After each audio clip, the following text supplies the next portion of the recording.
గుంటూరు నగరానికి flyover bridge, శంకర్లాస్ flyover bridge.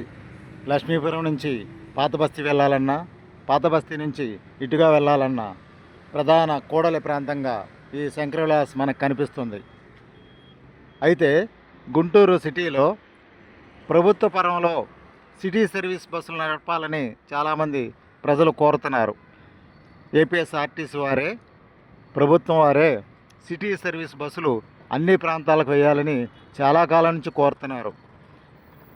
MP గారు ఈ విషయాన్ని పరిశీలించాలని కూడా చాలామంది ప్రజలు, నగర ప్రజలు కోరుతున్నారు. సిటీ సర్వీస్ ప్రతి పేటకి ఉండే విధంగా విజయవాడ మాదిరిగా గుంటూరు నగరంలో కూడా సిటీ సర్వీసు ప్రభుత్వ నిర్వహణలో సిటీ సర్వీస్ నడపాలని చాలామంది ప్రజలు, ప్రయాణికులు, రైతులు ఇక్కడ చాలామంది కోరుతున్నారు. శంకర్లాస్ ఫ్లైఓవర్ బ్రిడ్జి గుంటూరు మనం చూస్తున్నాం. నగరపాలక సంస్థ శంకర్లాస్ సెంటర్